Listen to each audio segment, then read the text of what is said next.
And now on to, without further ado, Obi-Wan Kenobi Episode 4 review.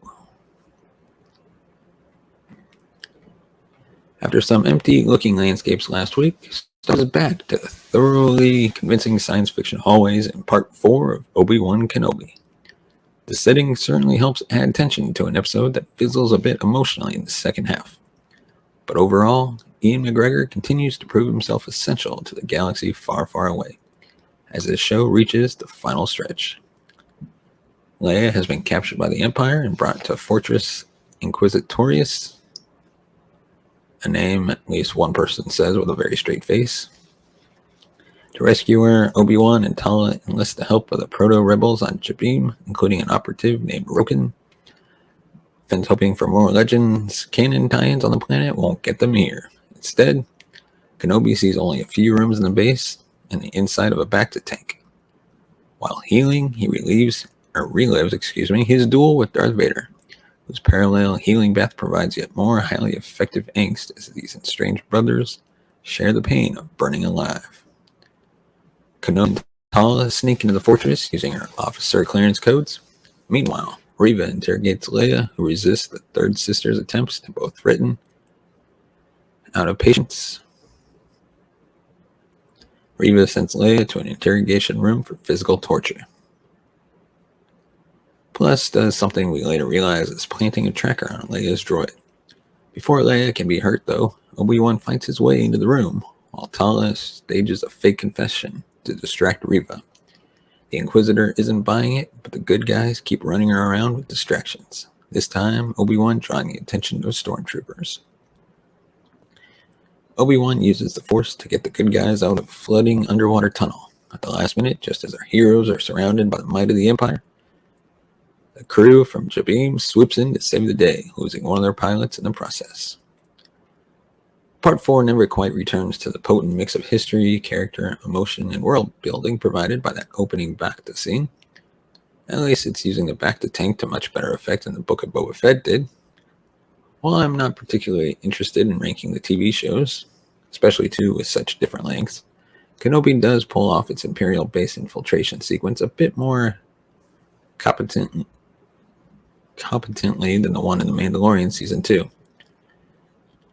And this episode has plenty of confidence. Director Deborah Chow, cinematographer Chung-Hoon Chung, and the rest of the crew go off when it comes to the episode's lighting. Every scene in which Obi-Wan ignites his lightsaber casts beautiful neon glows and shimmering reflections. They know they have a good thing going with the use of a lightsaber in the dark and use it to great effect in this episode. At one point, casting Obi-Wan as the monster in the shadows, taking down scared stormtroopers one by one. The water in this episode also looks great, full of greens and whites.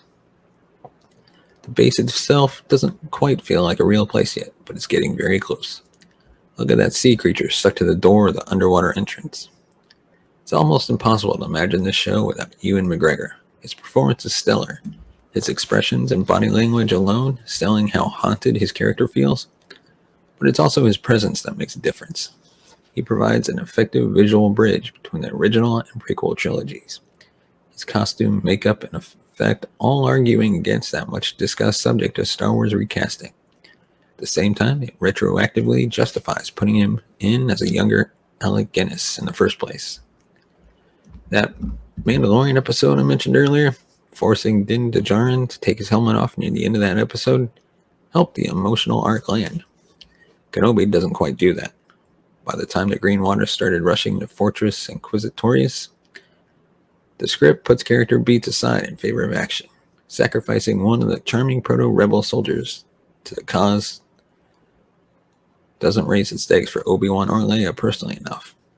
Tala mentions that Obi-Wan might have to forget some of his past to get Leia out alive, but the specter of Vader never really comes back to haunt him. Instead, Vader seems to have missed the whole adventure by a minute, appearing conveniently later to threaten Reva.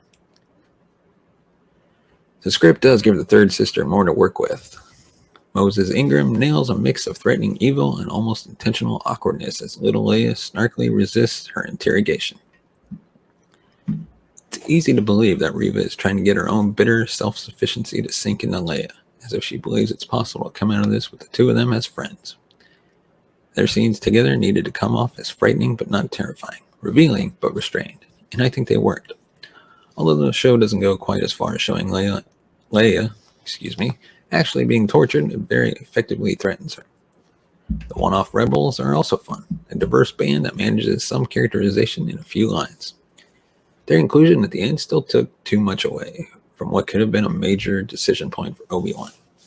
But Star Wars continues to excel at making you wonder what adventures the minor characters have just off screen.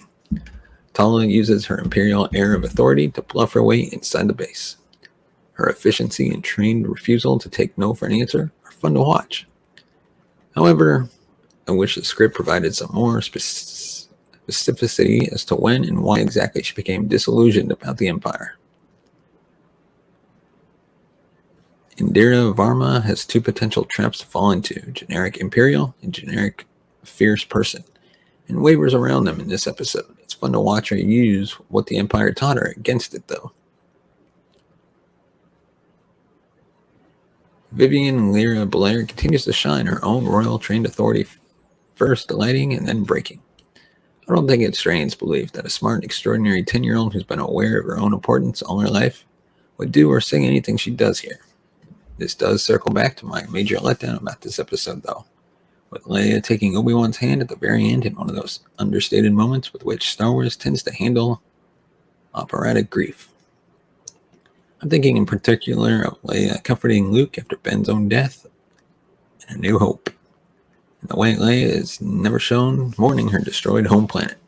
This episode, like the saga as a whole, excels at bringing different characters' action-heavy plot threads together into a whole that progresses both plot and character beats, but when it has to drop something, it drops the latter.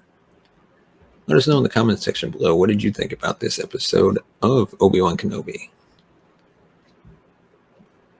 And hey, before we move on, give us a thumbs up if you like the video, subscribe to the channel, and hit the bell notification button to be notified of future videos.